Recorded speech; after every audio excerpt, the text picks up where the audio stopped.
Bom, nós estamos falando sobre felicidade, né? Nós estamos trabalhando essa ideia de felicidade, ou essa tal felicidade, essa busca que nós temos por felicidade. Deixa eu começar falando com vocês a respeito de um livro muito conhecido, né?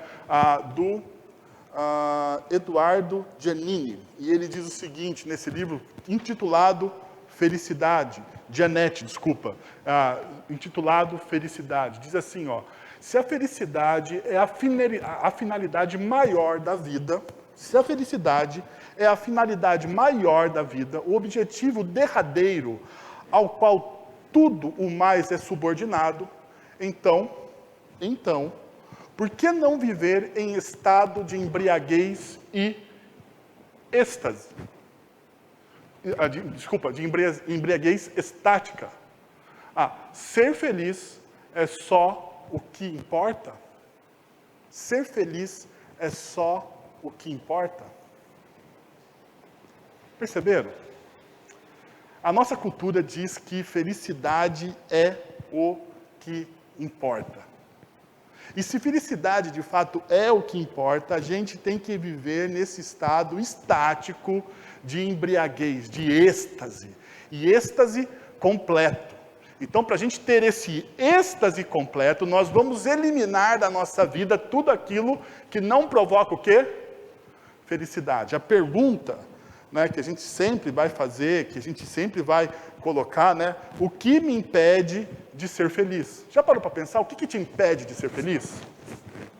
Não vale falar que é o seu esposo, a sua esposa, que te impede. Não vale pensar nisso agora, nesse momento, né? Mas você também pode pensar. Você pode responder isso no seu coração, mas não fale em voz alta.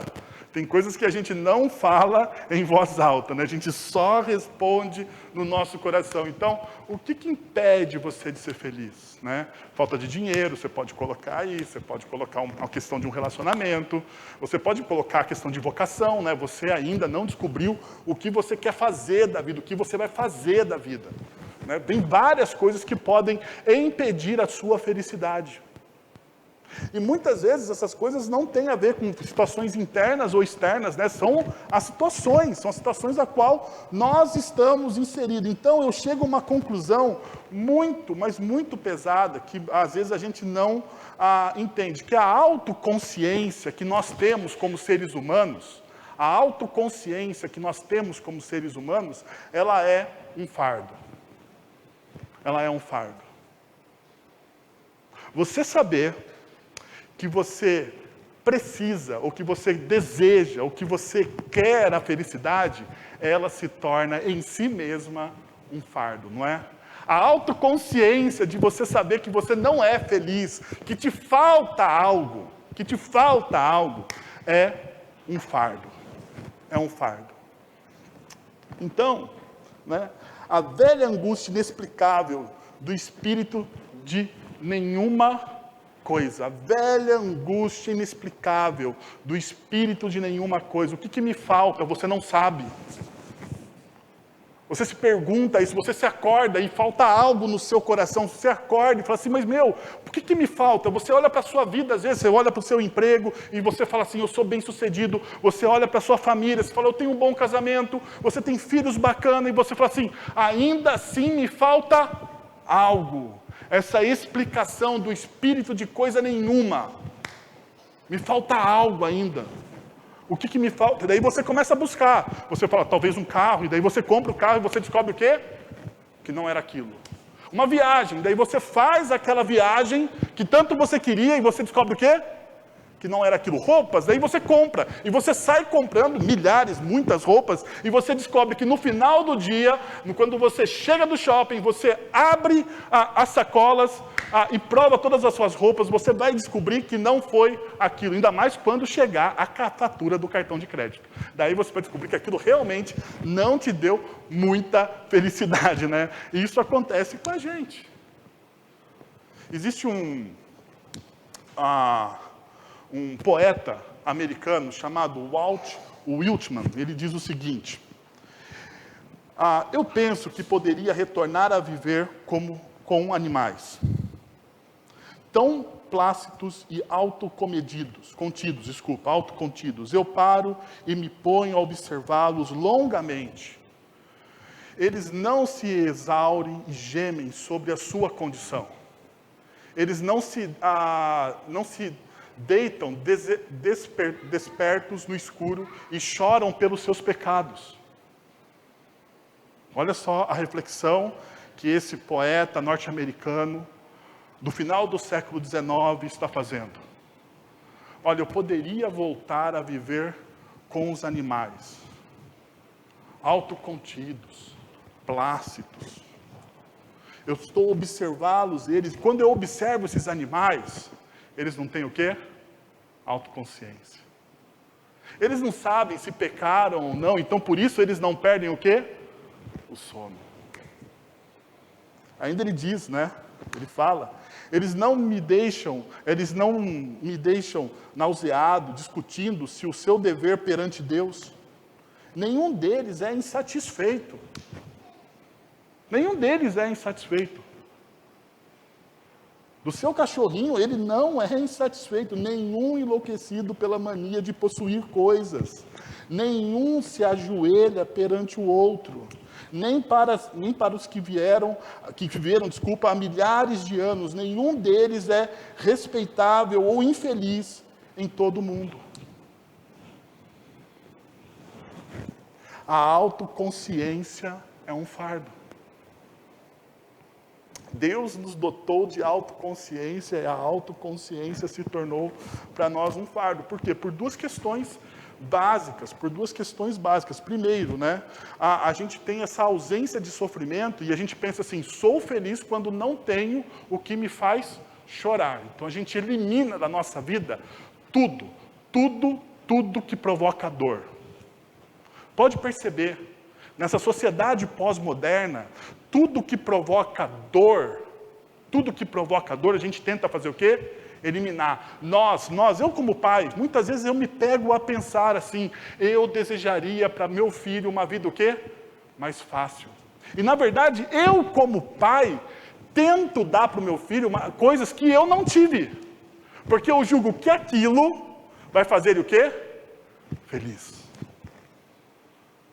Eu julgo que aquilo vai fazer ele feliz. E talvez ele não seja. Ele tem mais coisas do que eu tive na minha história. Esses dias eu estava pensando, né? Meu pai nunca parou para jogar futebol comigo. E parte dessa quarentena, né? Eu acordo cedo, 6 horas da manhã, começo a trabalhar, a estudar, leio os meus livros, faço as minhas atividades. Né? E lá por umas 11 horas, eu paro, chamo o Arthur, faço ele pôr chuteira, boto um tênis de futebol e a gente desce para a quadra do condomínio para fazer o quê? Jogar bola. Todos os dias. E esses dias eu estava descendo com ele e eu pensava assim, nossa, se o meu pai, o seu Saulo, meu pai, fizesse isso comigo, talvez eu seria mais feliz do que eu sou hoje. Mas ao chegar ao final do elevador, o meu filho começou a reclamar. Reclamar que a quadra é pequena demais. Reclamar que a bola é dura demais. Reclamar que o sol estava batendo na quadra, ele queria jogar do outro lado, e tinha gente jogando do outro lado, então ele não podia jogar. Eu não sabia, eu fiquei pensando assim, será que eu seria feliz? Porque ele tem algo que eu não tive, e quando a gente promove isso, a gente pensa, se eu não tiver aquilo que me faz chorar, que provoca dor, eu serei feliz. Uma outra questão, então, passa a ser a satisfação dos prazeres. Eu preciso realizar os meus desejos, sou feliz quando eu tenho o que produz êxtase. Eu vou ser feliz quando eu tenho realmente aquilo que vai me dar prazer.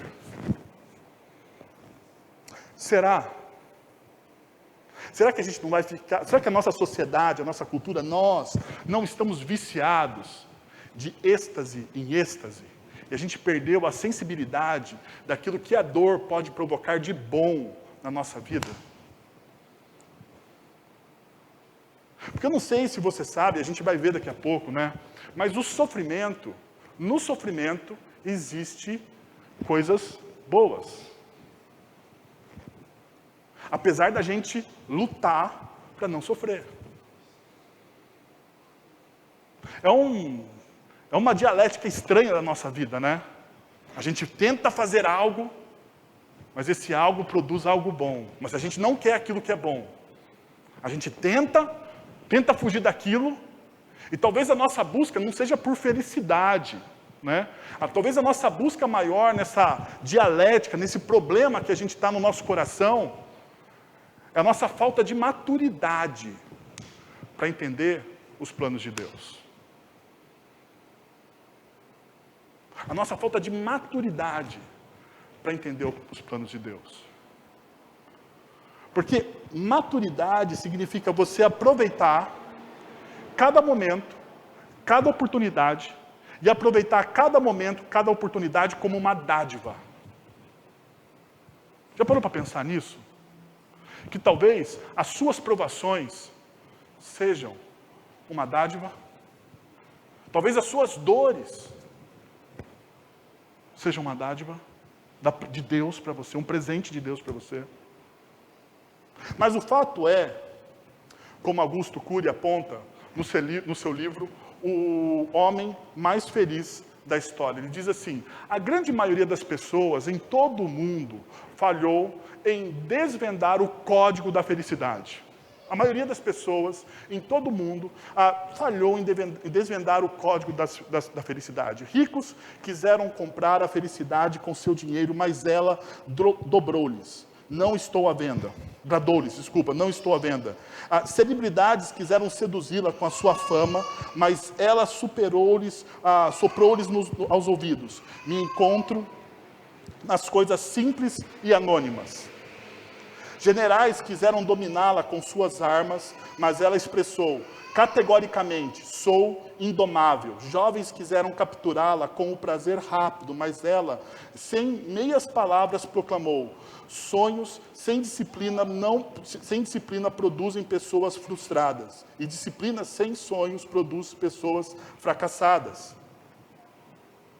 Os seres humanos sempre procuram a felicidade como o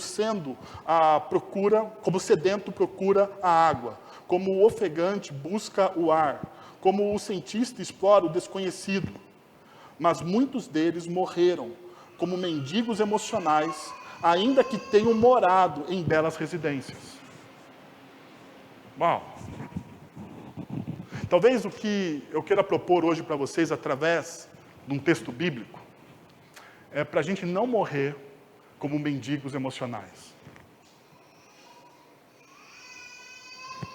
Para a gente não morrer como mendigos emocionais. Então eu quero convidar você ou a acompanhar a leitura, ou você abrir a Bíblia em Tiago, capítulo 1, a partir do verso 2. Epístola de Tiago, capítulo 1, a partir do verso 2. E tem um negócio aqui, ó, esse ar-condicionado, ele está pingando em mim, e está parecendo que tem alguém me dando uma unção aqui de água, certo? Então, algumas coisas estão acontecendo aqui, eu vou só pôr um pouquinho mais para frente aqui, tá bom? Mas vamos lá, o ar está pingando hoje aqui, não sei o porquê, né? E talvez seja um movimento pentecostal aqui na nossa igreja com unção. Brincadeira, gente, não é não, tá? Fique tranquilo. Vamos lá. Meus irmãos, considerem motivo de grande alegria o fato de passarem por diversas provações, pois vocês sabem que a provação da sua fé produz o quê? Perseverança. Então, vamos começar aqui. Meus irmãos, considerem motivo de grande alegria o fato de passarem por diversas provações. A palavra alegria aqui não é a mesma que nós temos estudados, que é o Macários. Não é.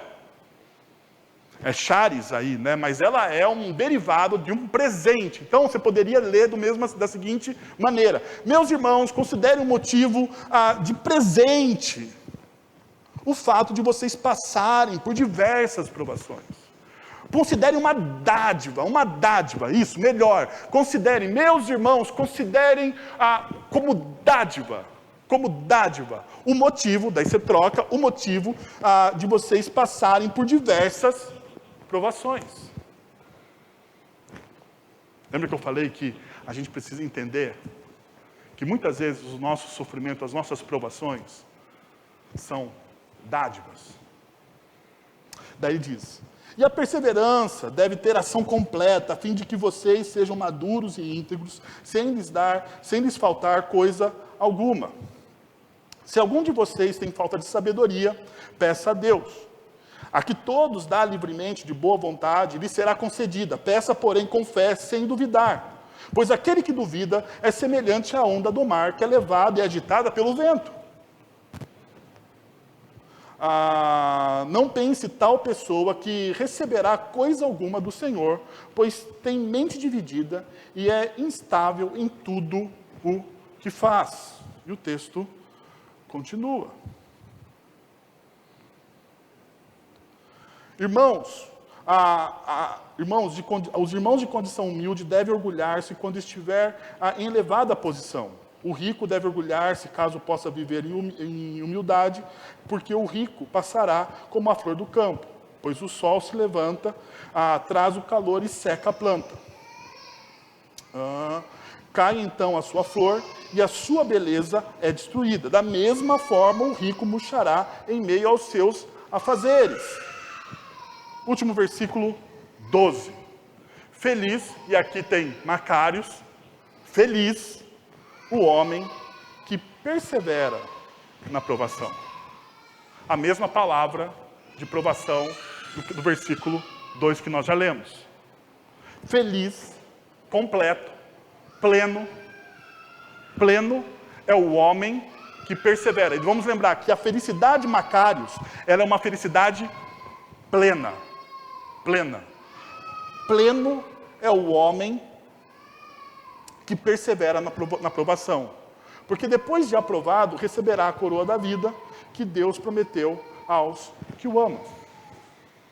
Então, mas antes da gente entrar, deixa eu mostrar um pouco para vocês o contexto, né, da carta da Epístola de Tiago. Um pequeno contexto da Epístola de Tiago diz assim: de acordo com a palavra de Deus, é possível ser feliz em meio à dor, ao choro, à doença, às crises. Esse é um dos objetivos da carta de Tiago. Ele escreve para as 12 tribos da diáspora ou dispersão. Ele está escrevendo para uma igreja altamente perseguida. E então ele começa dizendo para essa igreja que está perseguida, que está passando por luta, que está passando por dificuldades, dizendo o seguinte: olha, vocês têm um grande motivo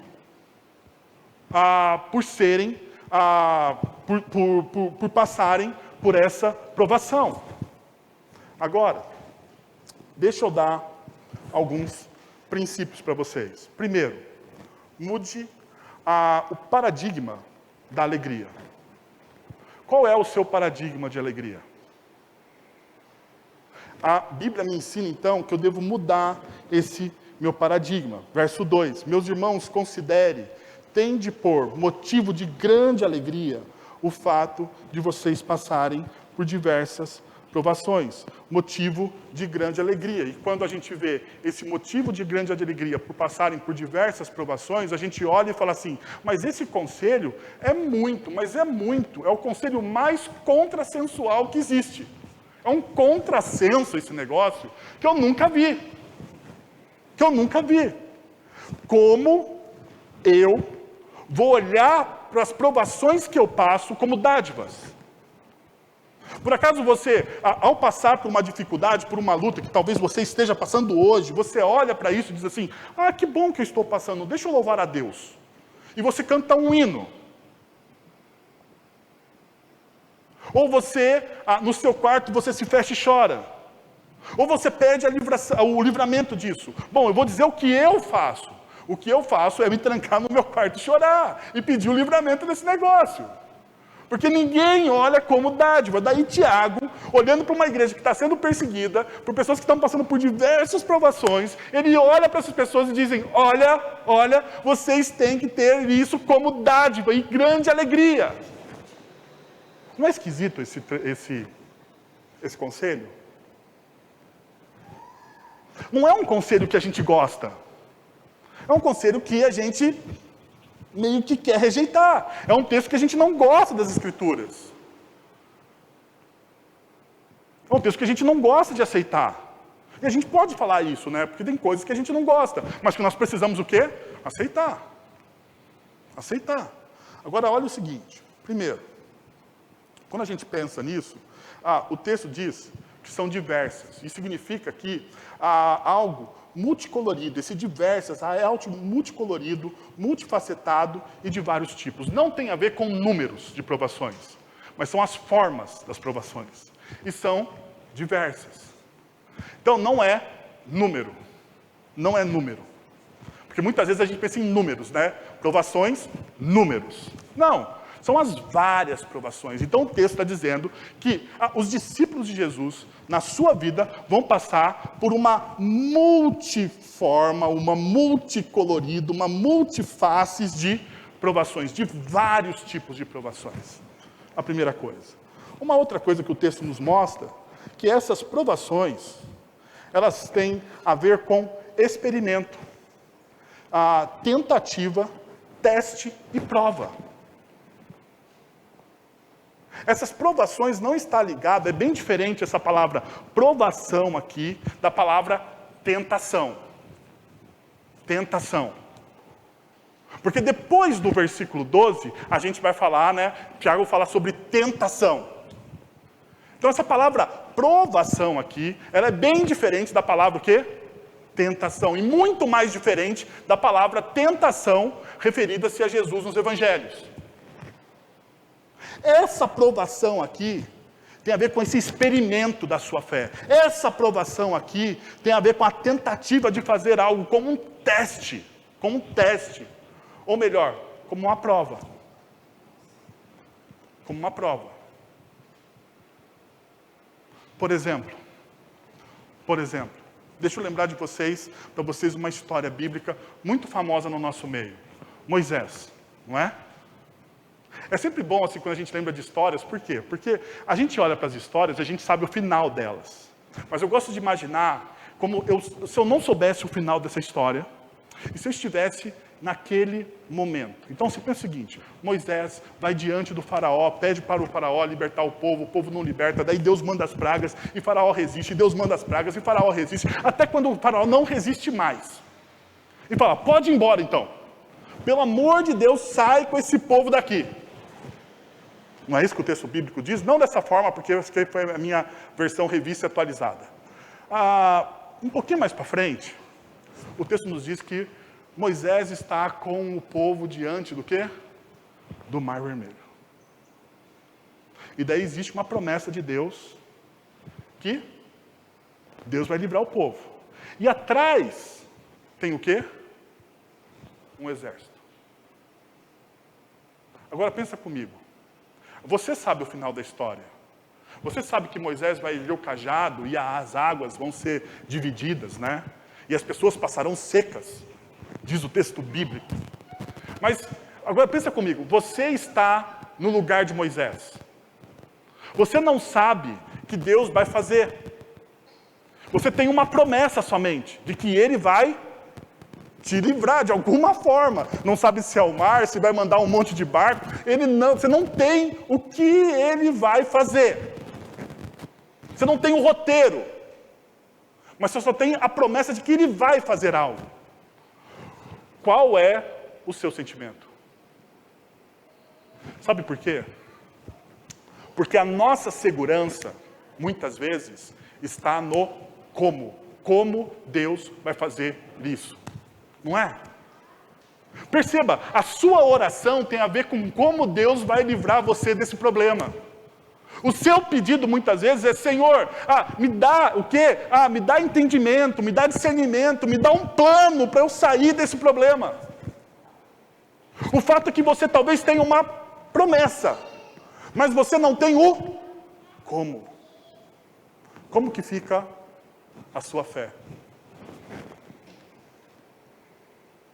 Você tem uma promessa, mas você não tem o como. Como que fica a sua fé? Perceberam o teste? O teste é você ter uma promessa, mas você não ter o quê? Plano. Assim como Abraão. Abraão é chamado, ainda Abraão, e ele é chamado e ele não tem o quê? Ele não tem um mapa. Sai sai da tua terra, sai da tua casa, abandona todos os seus sonhos. Olha só o que Deus está pedindo para aquele homem. Sai da tua terra, sai do meio dos teus parentes, sai do lugar que te dá o quê? Segurança, o que todos nós gostamos, segurança. Sai do lugar que te dá segurança e vai para um lugar, perceba, que eu vou te mostrar, está no futuro. Que eu te mostrarei, é um futuro contínuo, no hebraico. Ou seja, Abraão não tem um negócio ali na mão. Ele só tem uma promessa, Deus vai me mostrar o quê? Aonde eu tenho que chegar. Perceba ainda, ele tem uma outra promessa, que é a questão dos filhos. Olha, e eu vou te fazer pai do quê? De uma grande nação. Você vai olhar as estrelas do céu e serão incontáveis a sua descendência. Uau! Problema. Abraão já era o quê? Velho em idade. Problema 2. A esposa de Abraão era o quê? Estéril. Pergunta, Abraão tem como? Como Deus vai fazer? Deus vai mandar um médico fazer fertilização na minha esposa? Deus vai me dar um mapa, um GPS exato de como eu devo caminhar? Não. Ele só tem o quê? Uma promessa. As provações têm a ver com esses testes. As provações têm a ver com esse experimento da sua fé. Então, quando o Tiago está olhando para aquela comunidade, dizendo para eles assim, olha, vocês estão sendo perseguidos por causa do nome de Jesus, então fiquem extremamente alegres. Fiquem extremamente alegres com isso, fiquem extremamente alegres por vocês estarem sendo perseguidos por aquilo que vocês estão fazendo na história. Porque vocês têm uma promessa. Deus, de alguma forma, vai abençoar a vida de vocês. Eu não tenho como, mas Deus vai fazer. Você crê nisso? Você crê nisso? Você crê que Deus pode fazer o como? Que Deus pode te dar o plano? Que Ele vai te revelar e que Ele vai cumprir a promessa?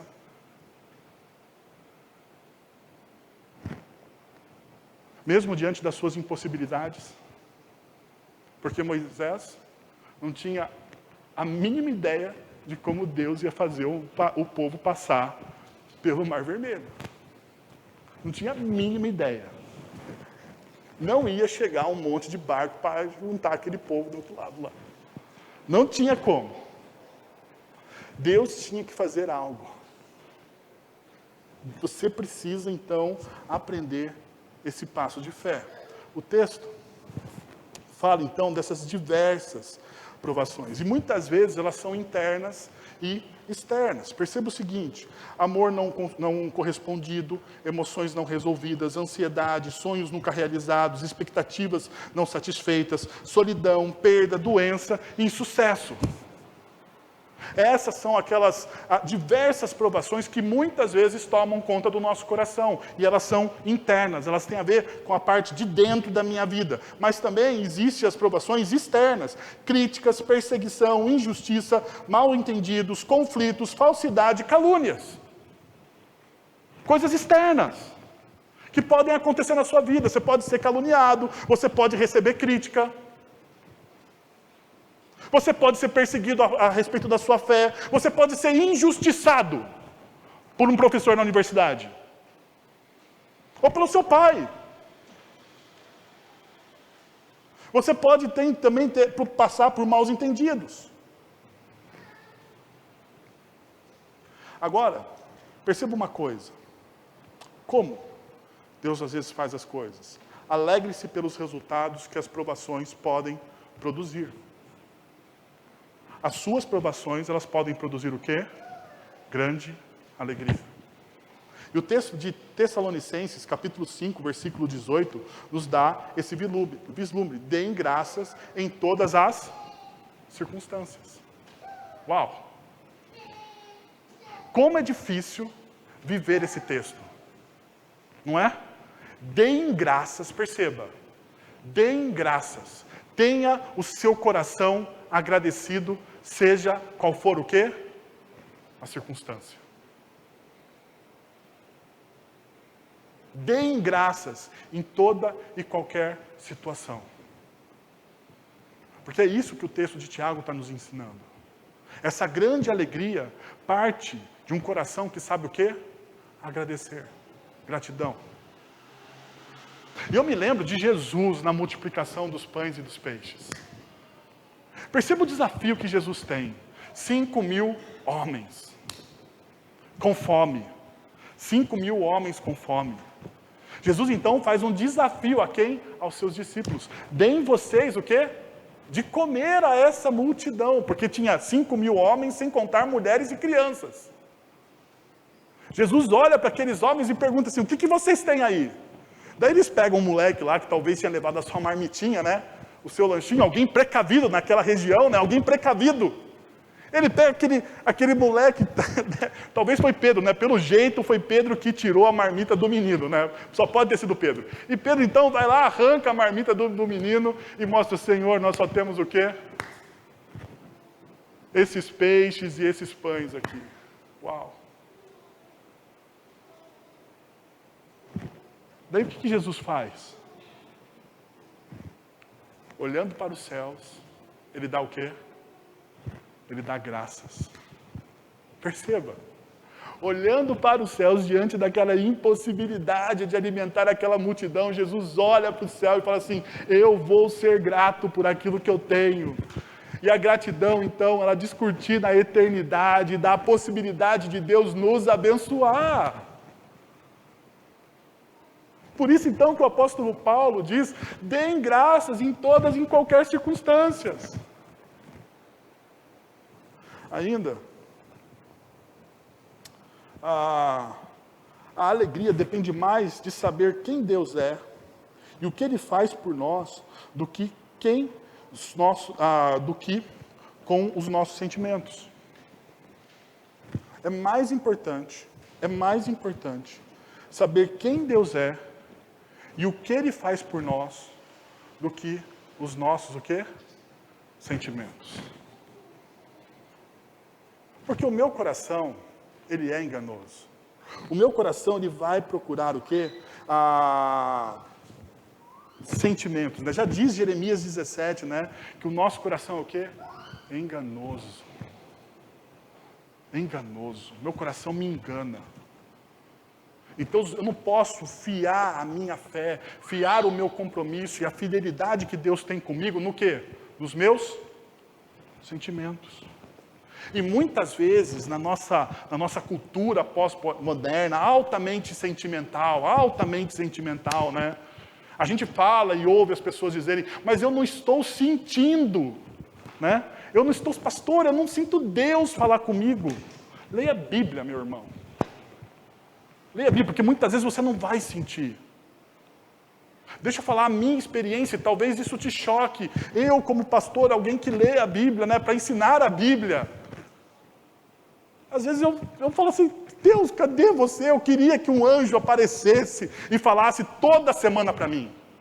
Qual texto eu devo pregar? Sabia disso? Seria muito mais fácil. Não seria? Gabriel chega diante de você e fala, Wellington, tudo bem, Gabriel? Que texto que eu vou pregar hoje? Gabriel fala, você vai pregar 1 Coríntios, capítulo 12. Olha que beleza. Seria muito mais fácil. Mas muitas vezes eu não sinto. E eu não posso, então, fiar a minha fé e aquilo que eu estou ensinando à minha comunidade, e o meu caminhar, a minha vida pessoal, os princípios que eu passo para os meus filhos, a respeito do quê? A respeito dos meus sentimentos.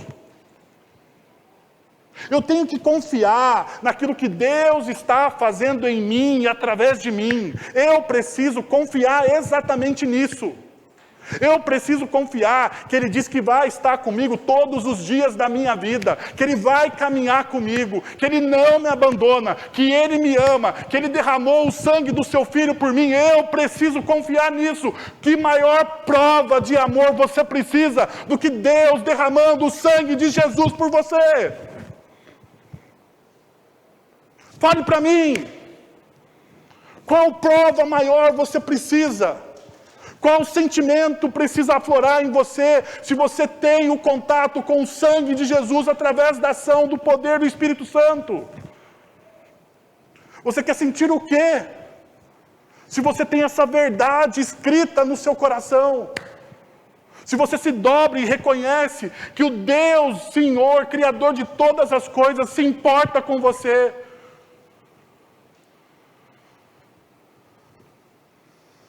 Eu sei, sentir é bom. E muitas vezes, na minha vida, na minha caminhada, eu desejei sentir.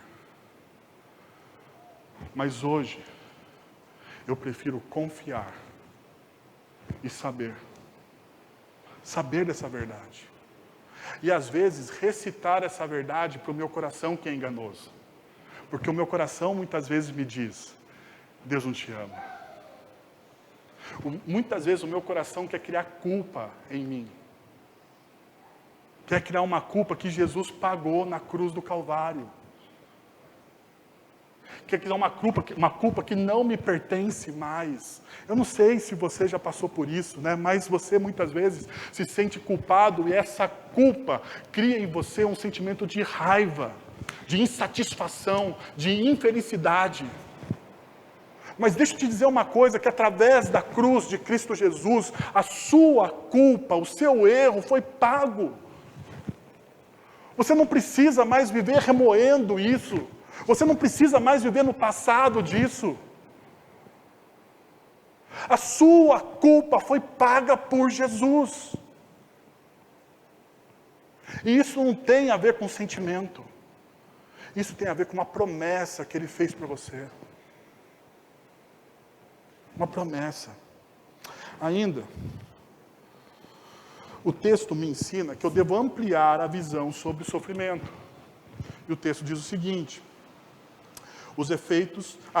E dentro dessa ampliação, eu preciso entender quais são os efeitos tóxicos, né, das aflições. E a Simone Weil, no seu livro Espere de Deus, ela fala sobre esses efeitos tóxicos. Quando muitas vezes nós estamos passando por sofrimento, por provação, por dificuldade e por luta, e a gente não sabe como lidar. Então eu queria que você ficasse muito atento àquilo que você pode surgir no seu coração. Primeiro, isolamento. Uma barreira se levanta entre nós e os nossos melhores amigos, porque nós nos afastamos ou porque eles se afastaram de nós. Muitas vezes, diante do sofrimento, o que você faz? Se isola. Não quero falar com ninguém. Não quero ouvir ninguém. Não quero abrir o meu coração para ninguém. Deixa eu contar uma coisa para você muito pessoal. Muito pessoal. E quem me conhece sabe que dificilmente eu faço isso, mas hoje eu vou abrir uma exceção sobre isso. Mais ou menos, em 2016, eu fiz uma cirurgia para a retirada de um câncer. E eu tenho um amigo muito, mas muito querido, chamado Marcos Botelho. E foi em 2016, eu fiz a cirurgia e não falei para poucas pessoas. Poucas pessoas realmente ficaram sabendo sobre isso. 2016, 17, 18, 19. 19 nós vamos para um congresso nos Estados Unidos juntos. E conversa vai, conversa vem.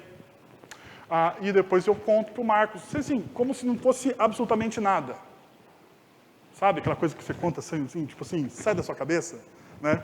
Então, contei para ele, passei por uma dificuldade e tal. Ele parou e falou assim, Wellington, deixa eu só te falar uma coisa. Você não crê no poder da amizade e da oração dos amigos? Eu falei assim, calma aí, por que você está dizendo isso? Porque você não me compartilhou o seu sofrimento.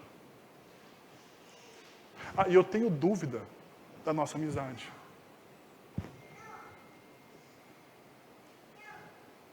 Às vezes a gente precisa lutar contra o sentimento que está no nosso coração. E porque o próprio Tiago vai dizer que eu devo confessar o quê? Os meus pecados, as minhas lutas, os meus problemas, as minhas dores. A quem? Somente a Deus? Não, Tiago diz que eu preciso confessar isso a quem? Aos meus irmãos. Aos meus irmãos. Ainda, Simone Weil ela vai dizendo o seguinte, olha só, existe também a implosão. Existe o isolamento, mas existe a implosão. A pessoa se volta para si mesma e para a sua própria dor, amargurada, perde a capacidade de amar o outro. Ela se implode. Ela fica amarga. Amarga. Ela não consegue abrir o coração. Perceba, é uma sequência. Ela se isola e depois que ela se isola, ela faz o quê? Implosão de sentimentos. Ainda, uma outra coisa que a pessoa faz, cultiva então o quê? Raiva. Raiva. Ela pode ser dirigida a nós mesmos ou às pessoas que nos cercam. Raiva. Eu fico com raiva da situação que eu estou passando, então eu me puno, e muitas vezes eu puno quem? As pessoas que estão à minha volta. Ainda, Simone Weil, no seu livro, ela diz o seguinte, condenação. Embora nossos erros nem sempre tenham conexão direta com o sofrimento, ela lança luz sobre nossas falhas. Muitas vezes, quando eu estou passando por uma luta e uma dificuldade na minha vida, eu pergunto, aonde foi que eu errei? E talvez não tenha erro nenhum. Talvez não tenha erro nenhum. Simplesmente seja um trabalho de Deus na sua vida e não existe erro. Existe um fator de crescimento, mas não de erro. E a gente então fica buscando, remoendo, e a gente não encontra. E a gente se condena por causa disso.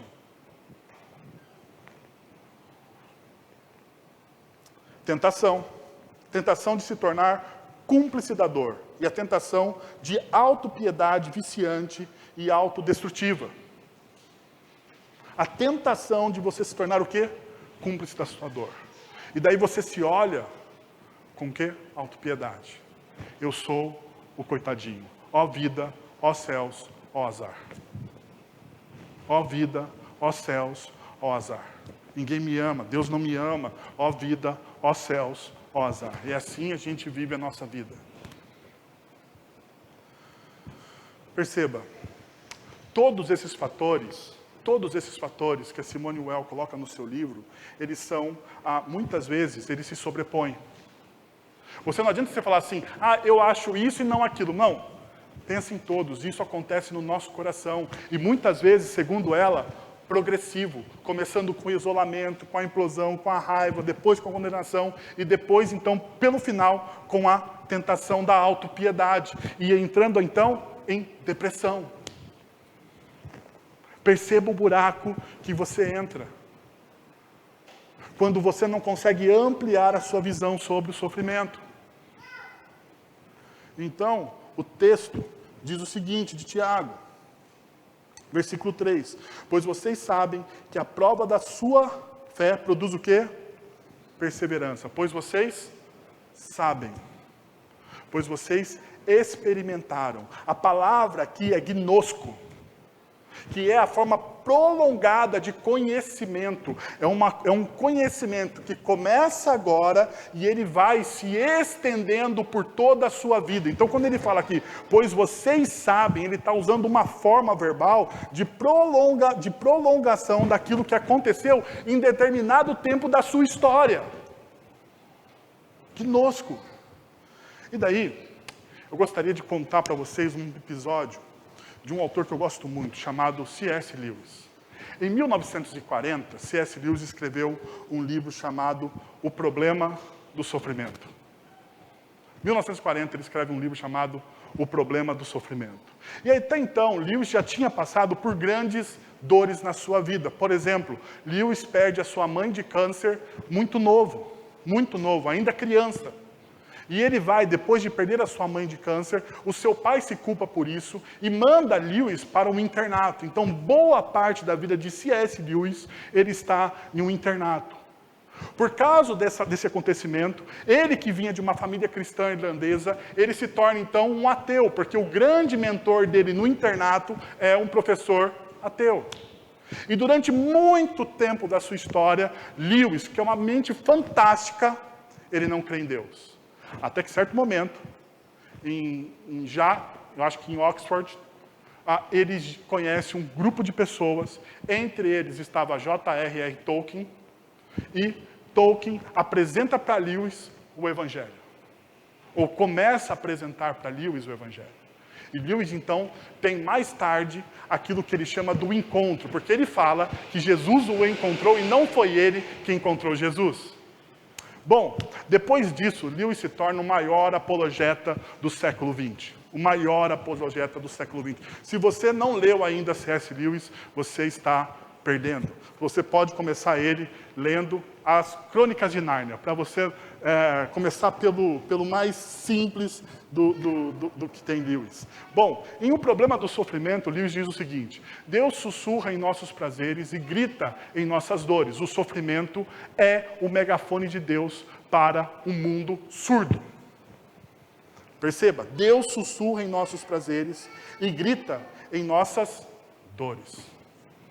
Deus sussurra, mas em determinado momento ele grita.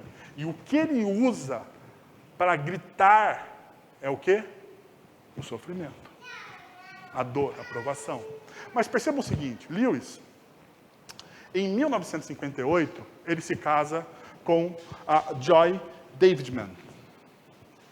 E ele vive uma história de amor muito bonita, muito bonita. Inclusive tem livros com as cartas que Lewis trocava com a Joy. E é muito sugestivo o nome dela, Alegria. Porém, em 1960, Joy falece de câncer. Novamente, Lewis tem um encontro com câncer. Lewis perde a sua mãe e Lewis perde seu grande amor e único amor, Joy. Daí ele escreve um outro livro. Ele escreve A Anatomia de uma Dor. O problema do sofrimento, ele escreve numa perspectiva teórica. A anatomia de uma dor, ele escreve numa perspectiva da experiência da perda da esposa. E daí ele diz uma coisa que é fantástica. Se meu castelo ruiu como uma tacada, é porque era um castelo de cartas. A fé que levou essas coisas em consideração não era fé, mas imaginação. Deus está falando de crer que a sua esposa seria curada. As pessoas oraram. Ele diz que orou o quê? Incansavelmente. E Deus disse não. E daí ele coloca essa frase quando Deus diz não.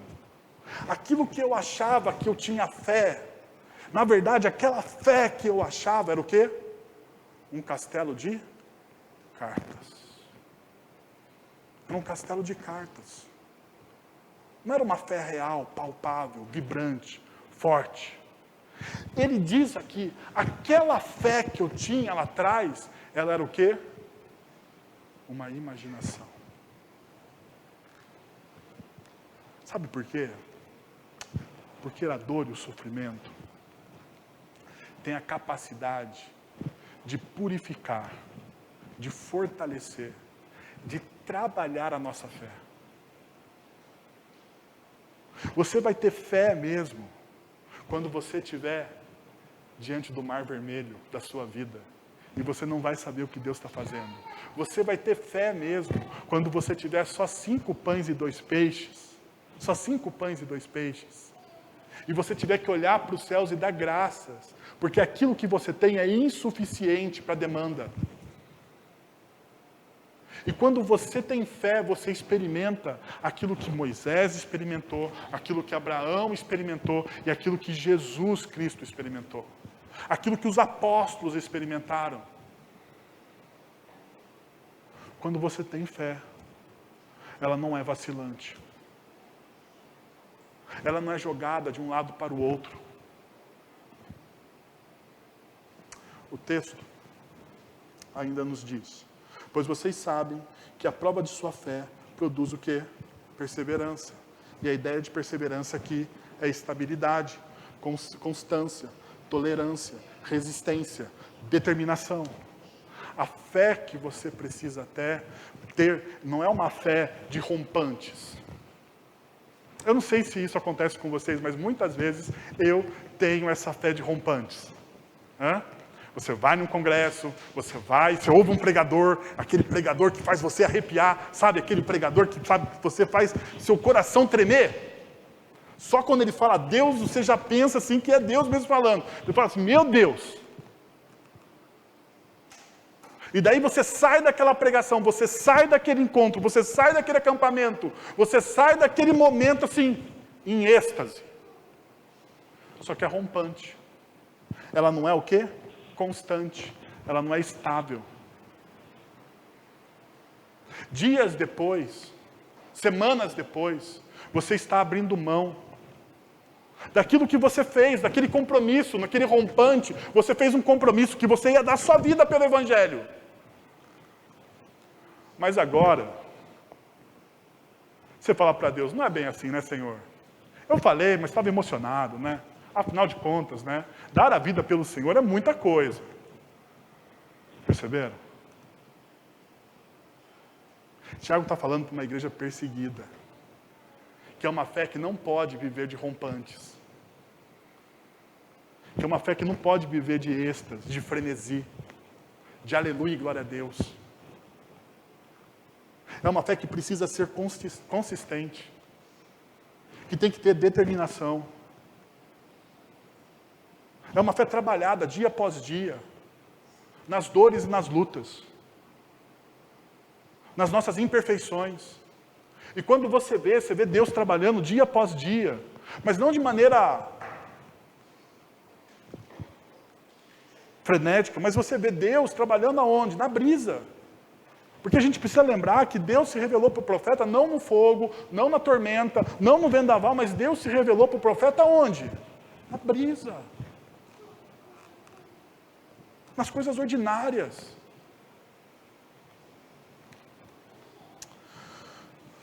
E essa perseverança, perceba o versículo 4, deve ter ação completa, a fim de que vocês sejam maduros e íntegros, sem lhes faltar o quê? Coisa alguma.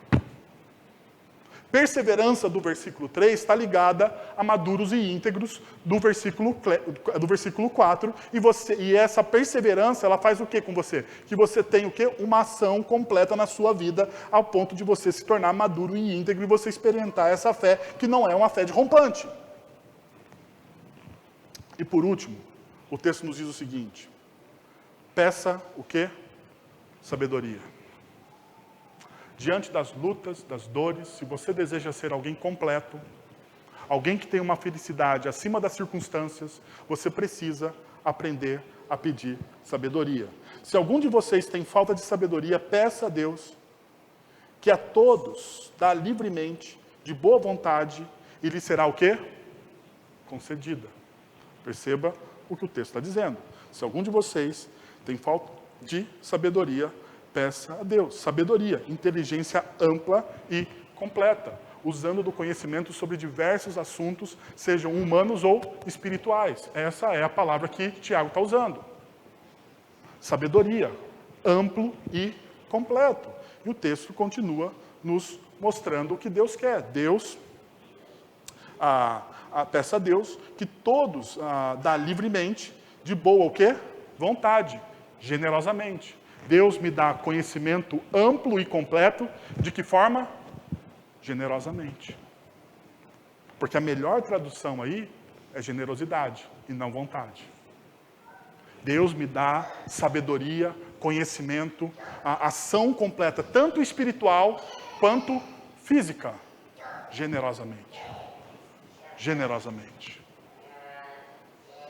E você então tem uma experiência completa. Romanos capítulo 8, versículo 82 diz: aquele que não poupou o seu próprio filho, mas entregou por todos nós, não nos dará juntamente com ele e de graça todas as coisas? Sabe o que significa todas as coisas? Todas as coisas. Não tem tradução melhor para todas as coisas. O que Deus está te dando em Cristo Jesus? Todas as coisas. O que engloba todas as coisas? todas as coisas. É simples, não é? A gente que muitas vezes dificulta a coisa. O que significa que Deus está me dando através de Jesus? Todas as coisas, porque Ele nos amou em Cristo Jesus. Ele já nos entregou o Cristo Jesus, então Ele nos dá todas as coisas.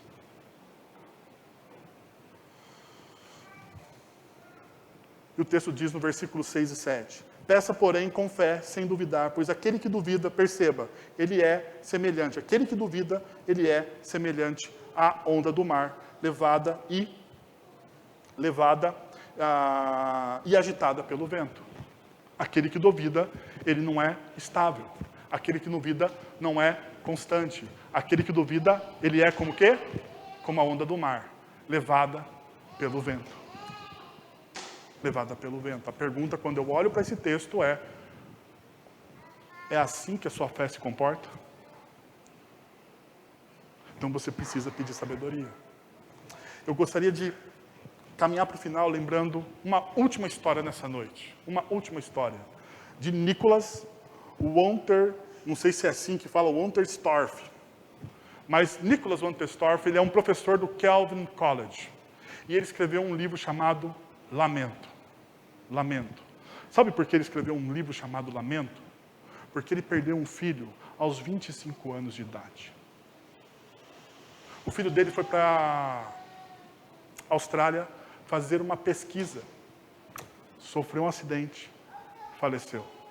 Ele escreve um livro chamado Lamento, editora Ultimato. E ele diz o seguinte: eu vou olhar o mundo através das lágrimas a partir de agora. Eu não vou olhar o mundo de outra forma, porque a dor de perder um filho, ela é devastadora. Eu vou olhar o mundo através das lágrimas. Talvez eu veja coisas que, com olhos secos, eu não poderia o quê? Ver. Porque muitas vezes, na nossa vida, Deus permite a dor, para que com meus olhos molhados, eu veja coisas que os meus olhos secos não veem. Você já parou para pensar nisso? Não ganha uma outra dimensão? Quando você sabe que Deus está trabalhando em você, com tanto amor, que através das suas lágrimas, Ele vai revelar coisas maravilhosas e graciosas para você? Por isso, então, que você se torna alguém completo.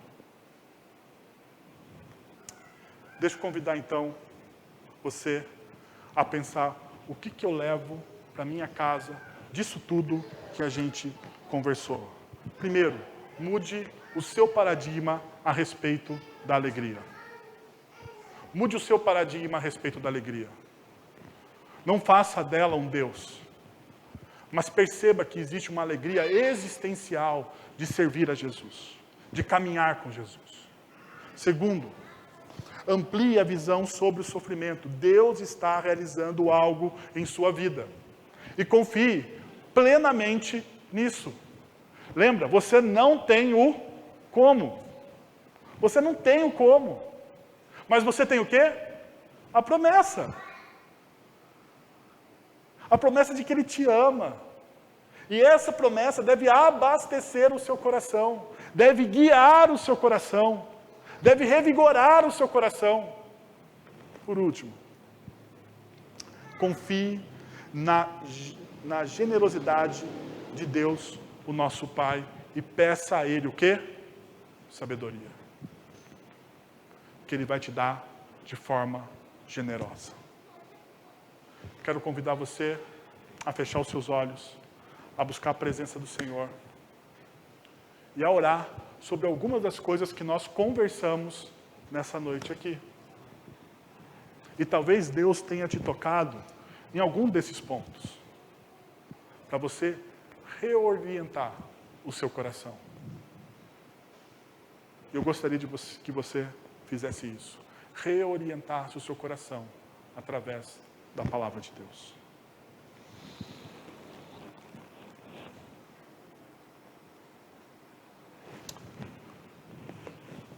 Senhor, nós queremos te agradecer pela tua palavra. E queremos te agradecer, ó Deus, pelo teu amor derramado em nossas vidas. Nós queremos te agradecer, ó Pai, que apesar das nossas falhas, das nossas inconstâncias, o Senhor se mantém fiel e constante através da ação do teu Santo Espírito, através da sua promessa e através de Cristo Jesus e o sacrifício que Ele fez na cruz por nós. Senhor, eu quero te pedir, Pai, que toda essa palavra seja aplicada na nossa vida no decorrer da semana e ela mova o nosso coração, ó Deus, para os teus planos, para a direção que o Senhor tem para nós, ó Deus. Nós queremos abrir mão, ó Deus, de maneira muito consciente dos nossos planos, porque os nossos planos são imperfeitos, os nossos planos são falhos. Os nossos planos, ó Deus, muitas vezes nos levam a uma idolatria vazia, que suga a vitalidade da nossa vida. Então nós nos colocamos diante do Senhor e pedimos, ó Pai, que em nome de Jesus, essa palavra possa florescer no nosso coração. É em teu nome que nós oramos. Amém.